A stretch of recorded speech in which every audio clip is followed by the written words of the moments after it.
Olá, seja bem-vindo ao meu canal. A relação do cristão com Deus se dá por alguns meios. Nós fomos reconciliados com Jesus, fomos reconciliados com Deus, fomos reconciliados com o Espírito Santo por meio da graça. Existe a santificação posicional, é o ato de Deus nos tornar justos mediante o que Jesus Cristo fez por nós na cruz do Calvário. Nós temos meditado, estudado a carta de Paulo aos irmãos da igreja de Tessalônica. Hoje nós vamos estar falando sobre a última parte, as últimas recomendações que Paulo dá a essa igreja, uma igreja perseverante. Mais adiante ele vai escrever a sua segunda carta, respondendo algumas dúvidas concernentes ao dia do Senhor, ao arrebatamento, ao surgimento do anticristo.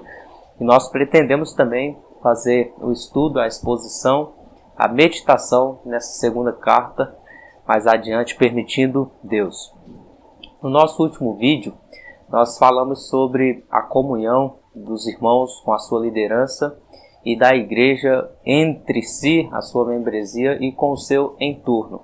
Hoje nós vamos estar falando da relação da igreja com Deus e estaremos finalizando a exposição da carta aos Tessalonicenses, o primeiro capítulo. E falaremos então sobre a saudação e a despedida do apóstolo Paulo. Espero que tenha sido abençoador para a sua vida esses nossos estudos. Se você não acompanhou desde o início, eu vou deixar uma playlist aqui no final, onde você pode acompanhar todos os capítulos. E o desejo do meu coração é que, assim como Deus trouxe edificação à minha vida, também traga a sua. Eu me chamo Josué, seja bem-vindo ao meu canal. Vamos então tomar posse da nossa Bíblia. Eu estou com a Almeida, revista 21, e eu vou estar compartilhando com você o texto sagrado aqui embaixo. Você pode acompanhar juntamente comigo. 1 Tessalonicenses, capítulo 5.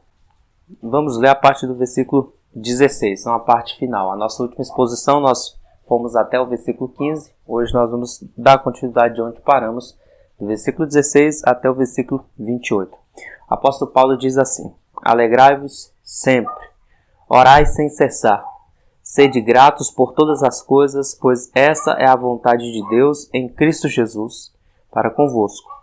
Não apagueis o espírito, não desprezeis as profecias, mas, examinando tudo, conservai o que é bom.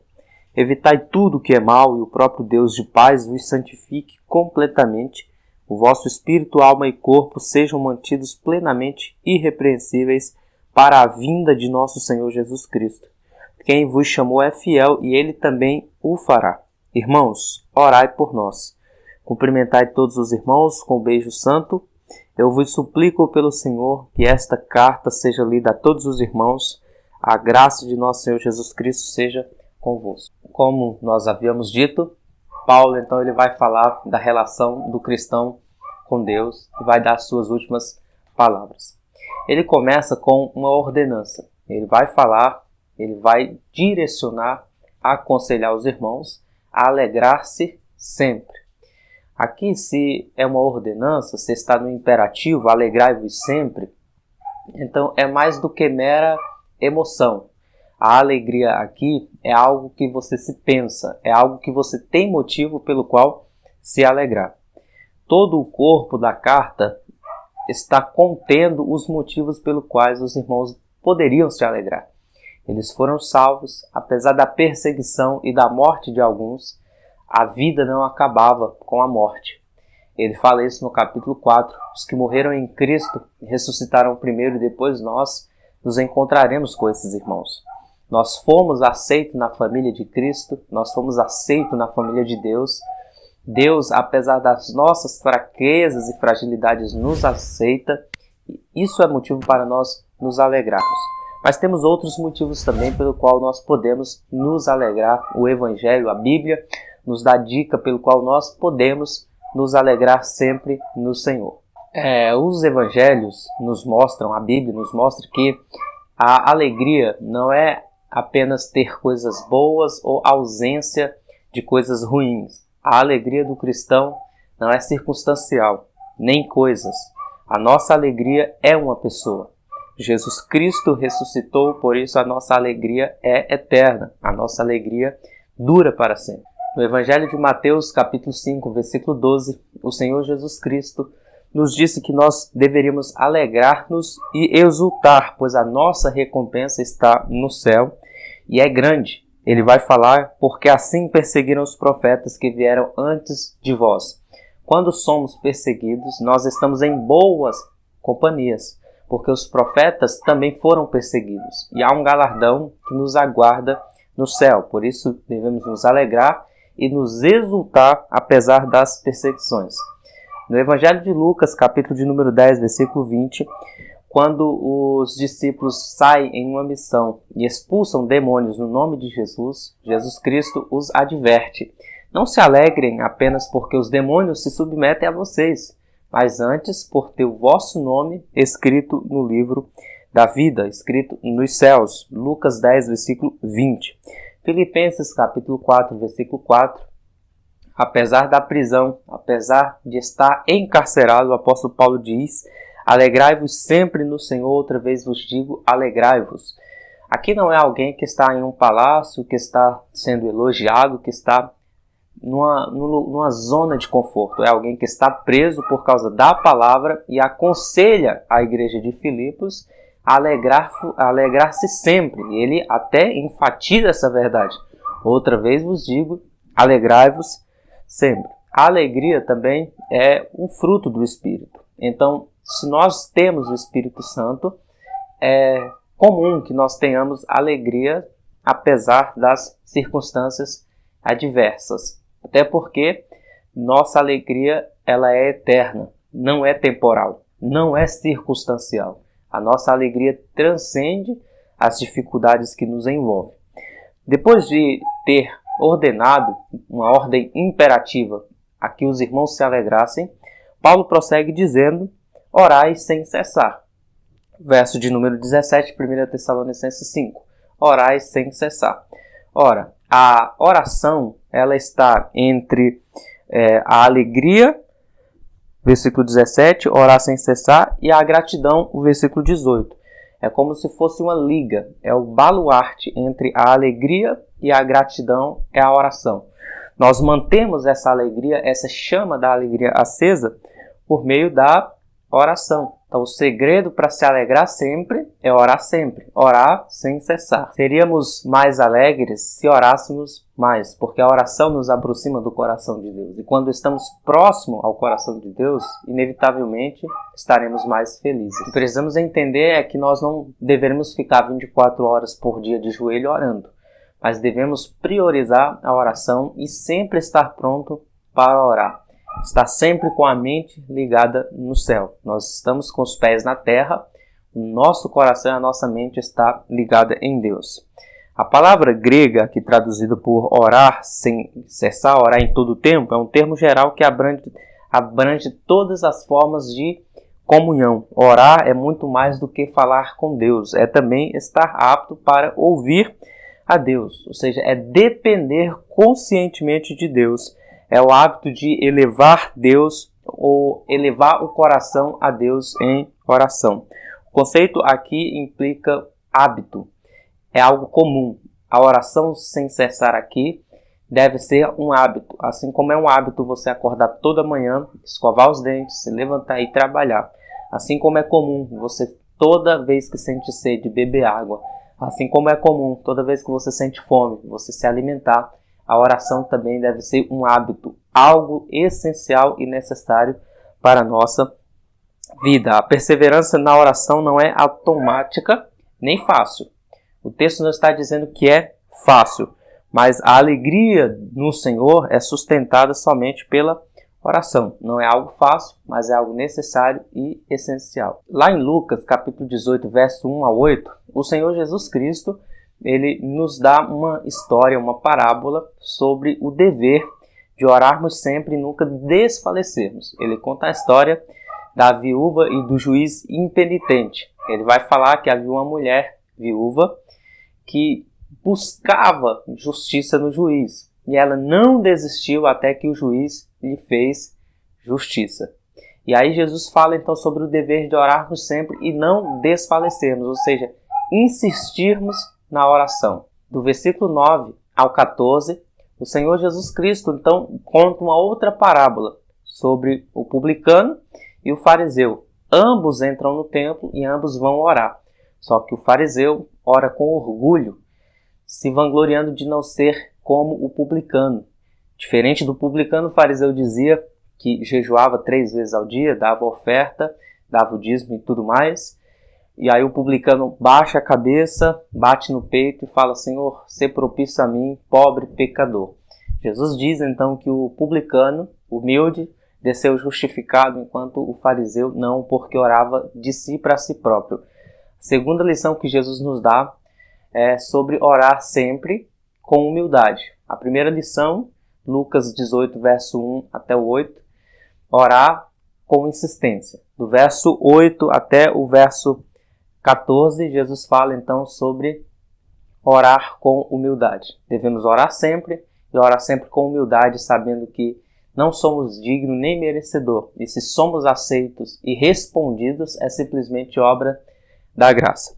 Em seguida, o apóstolo Paulo, depois de falar, alegre-se sempre, orem sem cessar, ele diz, seja grato. Ele fala assim, sede gratos por todas as coisas. O que Paulo está dizendo aqui, eu vou ler a versão NVI, ele diz assim, a NVI, no versículo 18, traz a ideia de sermos gratos, não por tudo, mas em todas as circunstâncias. Há uma diferença porque quando você fala de ser grato por tudo, algumas pessoas podem interpretar errado e entender que a Bíblia está nos ordenando ou nos orientando a ser gratos, inclusive pelo mal moral. Por exemplo, por uma maldade que alguém faz. Nós não somos gratos por uma maldade que alguém nos faz, mas nós somos gratos a Deus em todas as circunstâncias, mesmo quando essas circunstâncias envolvem algumas dessas questões de mal moral que acontecem na sociedade. Nós não somos gratos porque essas coisas ocorrem, obviamente, mas nós somos gratos porque, apesar dessa maldade que existe no mundo, Deus ele está conosco e há um plano de redenção por todas essas coisas. A ideia aqui é que o crente deve dar graças a Deus por todas as circunstâncias, ou em todas as circunstâncias, justamente pelo fato de que a nossa salvação não depende da circunstância que estamos nos envolvendo. Em tudo dai graça não significa, portanto, dar graça pelo mal moral. Ao contrário, é louvar a Deus sabendo que Ele é poderoso para transformar os nossos vales em manancial e usar o mal que existe no mundo para o nosso bem. Por exemplo, você pega o que Paulo fala em Romanos, capítulo 8, verso 28, ele diz, sabemos que Deus faz com que todas as coisas concorram ou contribuam para o bem daqueles que amam a Deus, dos que são chamados segundo o seu propósito. Ainda que quando estivermos enfrentando traições, vales e tristezas, não entendamos, isso de alguma forma vai resultar no nosso bem. Quando você pega a história de José, quando ele foi vendido pelos seus irmãos como escravo, quando ele passou toda aquela humilhação na casa de Potifar, acusado injustamente, vai para o cárcere, é esquecido no cárcere, até que chega o momento da honra, Deus honra ele, o coloca num trono lá no Egito, como corregente ali junto com o faraó, até que mais para frente José encontra os seus irmãos e os irmãos vão pedir perdão para José. José diz, olha, vocês intentaram mal contra mim, mas Deus usou o mal que vocês fez para o meu benefício, para o benefício de todo o povo. Porque eu cheguei no governo, eu posso ser o provedor do povo. Ou seja, quando as pessoas intentam fazer o mal, até a maldade que as pessoas fazem, de alguma forma Deus pode usar essas tramas que o adversário arma contra a minha vida e contra a sua vida, para a nossa honra, para o nosso crescimento. E para que através de nós, Deus simplesmente não nos dê bênçãos, mas faça de mim e de você canais de bênçãos para outras pessoas. Então é nesse sentido que nós devemos sempre ser gratos a Deus. Depois de falar dos irmãos darem graças a Deus, esse é um meio pelo qual nós mantemos a nossa relação com Deus saudável, sendo gratos a Deus. Paulo ele vai ordenar e vai indicar aos irmãos uma verdade sublime. Verso 19 ele diz, não apaguem o Espírito Santo. não abafem o Espírito Santo. Aqui nós temos uma metáfora do Espírito Santo como fogo. E a ideia de fogo aqui é a ideia de que ilumina, aquece e se alastra, né? Nós apagamos o fogo quando removemos o combustível. Ou seja, um incêndio está acontecendo quando você remove a lenha, quando você joga água ou terra ou abafa o fogo, impede que haja oxigênio no fogo, você inibe a chama e acaba apagando. Ou seja, o fogo precisa ser mantido aceso no coração da igreja do Senhor. Nós apagamos o fogo do Espírito quando nós cedemos às tentações, quando nós deixamos de orar, quando nós deixamos de nos alegrar na presença de Deus e pela palavra do Senhor e deixamos de ser gratos. Apagamos o Espírito pela ociosidade, imoralidade ou qualquer outra desobediência. Eu gostaria de refletir com você rapidamente num outro texto que Paulo vai nos dar algumas dicas de como que alguém apaga o Espírito Santo. Carta de Paulo aos Efésios, capítulo de número 4, verso 25 ao 32. Paulo diz assim, portanto, cada um de vocês deve abandonar a mentira e falar a verdade ao seu próximo, pois todos somos membros de um mesmo corpo. Ou seja, quando há mentira, o Espírito Santo se entristece, né? Verso 26 ele diz assim, vocês, quando ficarem irados, não pequem, apaziguem a sua ira antes que o sol se ponha. Ou seja, quando você se irritar, não deixe que essa ira te domine, mas apaziguem-se os seus irmãos antes que o sol se ponha. Verso 27 ele diz, não deem lugar ao diabo. Verso 28, o que furtava não furte mais, antes trabalhe fazendo algo de útil com as próprias mãos, para que tenha o que repartir com quem tiver necessidade. Nenhuma palavra torpe saia da sua boca, ou seja, palavra suja, palavra de baixo calão, mas apenas a que for útil para a edificação dos outros, conforme a necessidade, para que conceda graça aos que vos ouvem. Aí verso 30 é a amarração de todo esse contexto. Não entristeçam o Espírito Santo de Deus, com o qual vocês foram selados para o dia da redenção, que é justamente o mesmo contexto também.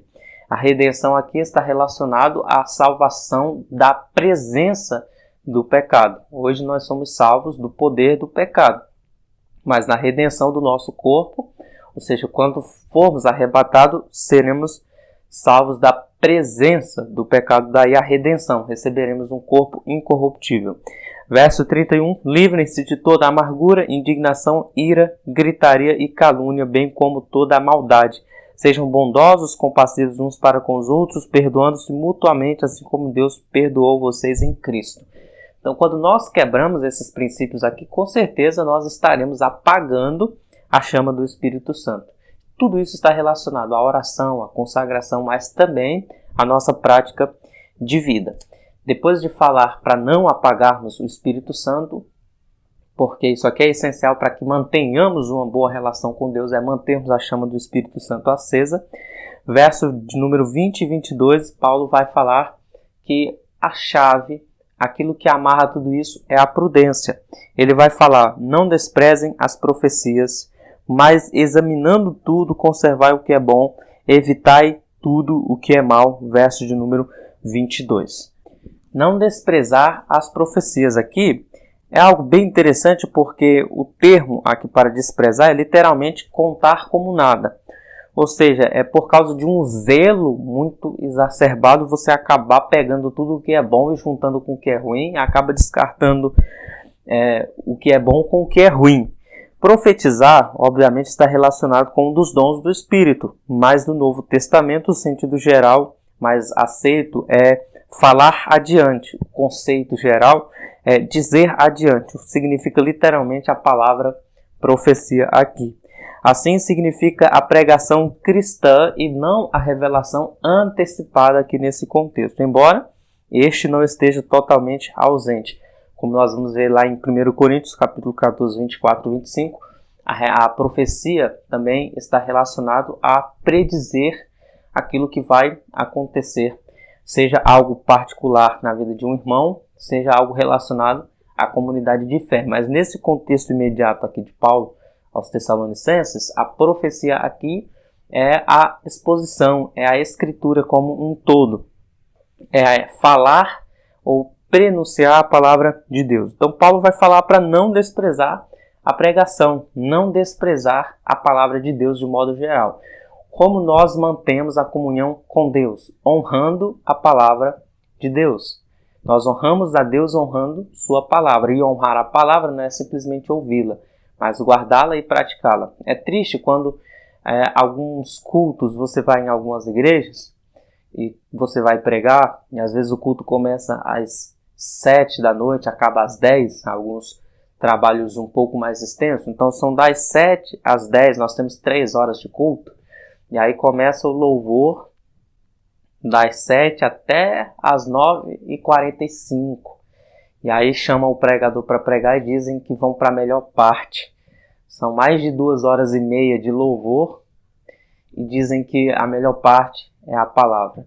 Eu creio que todo o culto é a melhor parte, porque todo o culto é com um só propósito: glorificar a Deus e edificar a igreja.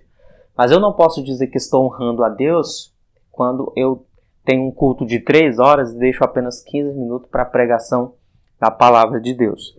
Quando não, as pessoas na hora da palavra, o pregador vai iniciar a pregação e algumas pessoas já se levantam, já se retiram, já vão embora da igreja antes mesmo do pregador começar a sua preleção.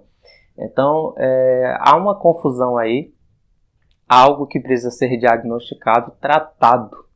Eu acredito que uma igreja é saudável, eu acredito que nós temos relação e comunhão com Deus quando nós amamos a palavra e honramos a palavra, como o salmista disse: guardei a tua palavra no meu coração para não pecar contra ti. Ou seja, o princípio primordial, o propósito primordial da palavra de Deus é fazer com que eu agrade a Deus e que eu não peque contra ele. Por isso Paulo diz: não desprezem, ou seja, tratar como algo sem valor.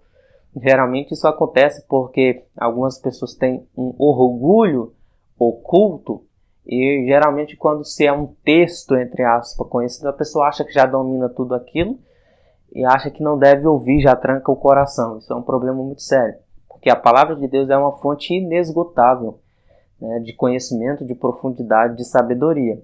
Então não quer dizer que porque eu conheço um texto de cor salteado que eu já exauri toda a vida do texto. Não existe isso. Isso existe em literaturas comuns, mas a literatura sagrada, a Bíblia Sagrada, que é viva e eficaz, ela tem um efeito que outras literaturas não têm.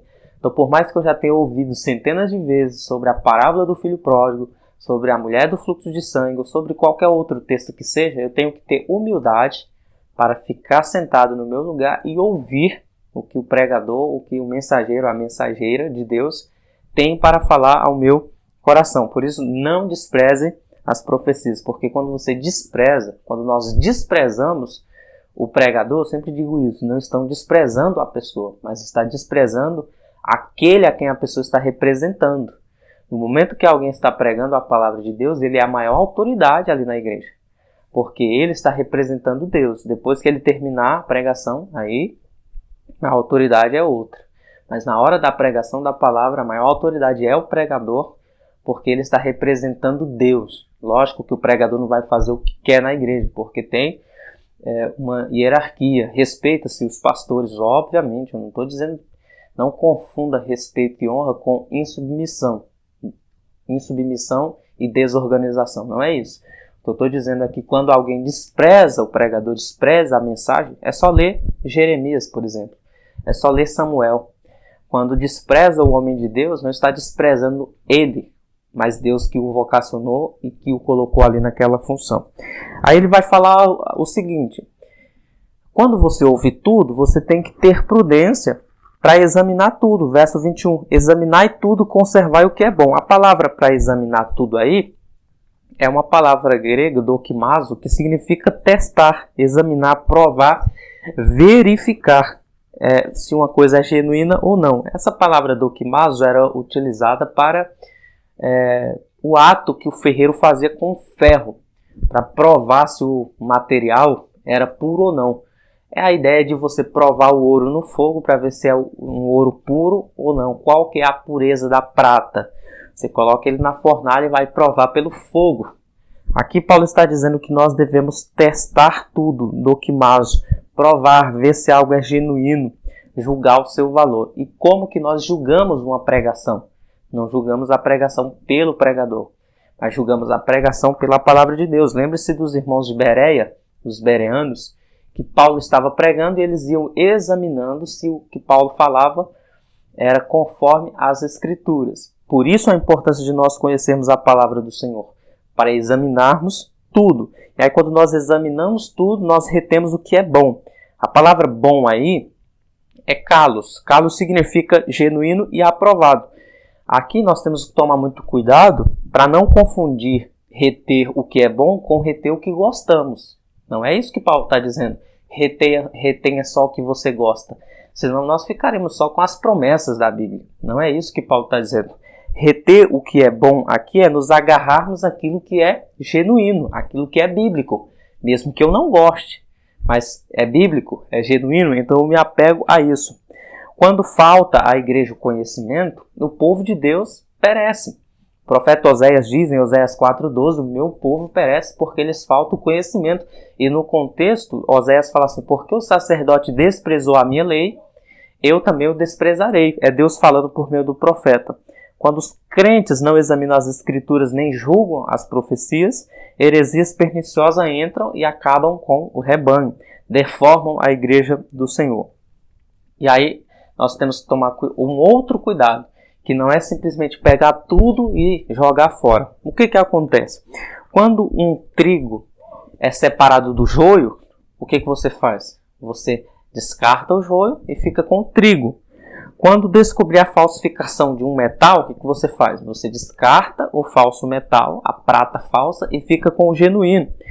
Quando alguém mostra duas notas de 50 para você, uma é falsa e outra é original, é verdadeiro. O que você faz? Você descarta a falsa e fica com a verdade, com a verdadeira, com a que tem valor. O que Paulo está dizendo aqui, quando você fizer esse diagnóstico, você descarta o que não presta, tenha prudência, e você se agarra àquilo que é bíblico, aquele que é valioso.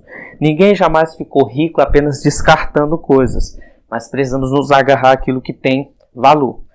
Aí ele vai falar, verso 22 ainda, evitai tudo que é mal, ou fuja daquilo que é mal. Quanto ao mais, irmãos, veja o que Paulo fala. Filipenses 4, versículo 8, nos dá um diagnóstico para a gente, pelo menos, ter um princípio básico do que é mal.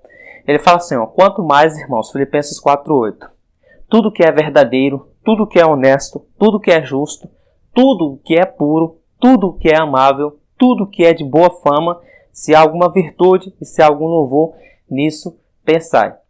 Então, o oposto de tudo isso, o mal pode ser definido por tudo que é oposto a isso. Veja, devemos, portanto, evitar tudo que é mentira, tudo que for desonesto, tudo que for injusto, tudo que for impuro, tudo que for abominável ou de má fama.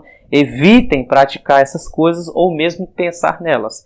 Então, a ideia é fugir mesmo, é correr, tá certo? O diabo nós enfrentamos, mas a tentação nós fugimos. Não é vergonhoso fugir da tentação. Fuja da aparência do mal. Fuja das paixões da mocidade. Não tente enfrentar. Fuja, é isso. Fuja da aparência do mal. Evitem tudo o que for mal. Seja mal moral, seja mal em qualquer escala que seja. Seja pornografia, bebedice, drogas, más amizades, ambientes que vão te levar à corrupção. Fuja desses lugares. Verso 23 e 24, ele prossegue dizendo, e o próprio Deus de paz vos santifique completamente, o vosso espírito, alma e corpo sejam mantidos plenamente irrepreensíveis para a vinda de nosso Senhor Jesus Cristo. Quem vos chamou é fiel e ele também o fará. Paulo aqui ele está falando da santificação completa. Nossa relação com Deus se estreita por meio dessa graça santificadora. Aqui, quando se fala de corpo, alma e espírito, Paulo está falando do ser humano completamente. Todo o nosso ser precisa ser santificado na esperança da volta de Jesus. E esse Deus que é fiel, que já começou a santificação, fará com que estejamos irrepreensíveis nesse dia sublime. Paulo fala que vocês possam se esforçar para essa santificação. Verso 25 a 28. Ele prossegue, irmãos, orai por nós. Veja que coisa sublime. A carta termina num tom carinhoso. Paulo ele sempre se se direciona a esses irmãos como irmãos. Irmãos, orem por nós, isso fala do coração do apóstolo Paulo. E eu acho lindo porque é o grande apóstolo Paulo aqui. Esse homem que escreveu 13 cartas do Novo Testamento, que fundou várias igrejas, um desbravador. E ele olha para os irmãos, escreve aos irmãos, orem por nós. Paulo aqui humildemente conhece sua fraqueza. 1 Coríntios 2, versículo 1 ao 5, ele vai falar isso. E outros textos. E Paulo entende que a oração é uma necessidade sobrenatural. Ele não fala isso só para os irmãos de Tessalônica. Ele fala isso para as outras igrejas também. Por exemplo, ao escrever aos Romanos, capítulo 15, versículo 30, rogo-vos, irmãos, por nosso Senhor Jesus Cristo e pelo amor do Espírito, que luteis juntamente comigo nas vossas orações em favor diante de Deus. Paulo ele pede que os irmãos lutem juntamente com ele em oração. A oração é uma batalha, a oração é uma luta. Em Efésios 6, versículo 19, depois de dar uma descrição da armadura espiritual do cristão, ele vai falar, orem em todo tempo. E verso 19 diz, orem também por mim, para que a palavra me seja dada quando eu abrir a boca, para que possa com ousadia tornar conhecido o ministério ou o mistério do Evangelho. Aos Colossenses capítulo 4, versículo 3, a igreja de Colossos, ele fala, ao mesmo tempo orando também por nós, para que Deus nos abra uma porta para a palavra, a fim de anunciarmos o ministério de Cristo, pelo qual também estou preso. Paulo ele fala à igreja de Tessalonicenses. Ele está encerrando a sua carta e lembra aos irmãos, não deixem de orar por mim. A relação do líder e da membresia da igreja também se estreita pela oração. Nós oramos pela membresia e a membresia ora por nós. Versículo 26, ele fala, cumprimentai todos os irmãos com o ósculo santo, que é o beijo santo, é o beijo no rosto. Aqui, esse ósculo é um beijo santo, é a saudação que deve ser dada a todos. Interessante que o beijo lembra Judas, né, que beija Jesus no rosto e o trai. O que Paulo está dizendo é que a nossa saudação deve ser uma saudação sincera, honesta, verdadeira. E ele fala, cumprimentai a todos. Paulo está já excluindo a ideia de partidarismo, de panelas dentro da igreja. Todos os irmãos são importantes e todos precisam estar em comunhão, em unidade. Por isso, não saia correndo da igreja no término do culto. Espere, cumprimente os irmãos, confraternize com os irmãos, tenha comunhão com os irmãos. Verso 27, eu vos suplico pelo Senhor que esta carta seja lida para todos os irmãos. Toda essa carta seja lida para os irmãos. Paulo entende que a palavra de Deus ela é mais eficiente quando ela é completa. Não é só uma parte das Escrituras, é toda a Escritura. Por isso, novamente eu digo, nós fizemos a exposição do capítulo 1 até hoje o capítulo 5, versículo por versículo, porque cremos que toda a Escritura é plena, é perfeita e é essencial para a nossa edificação. Que ninguém fique sem conhecer a palavra do Senhor. E o verso 28, ele termina a carta da mesma forma que começa.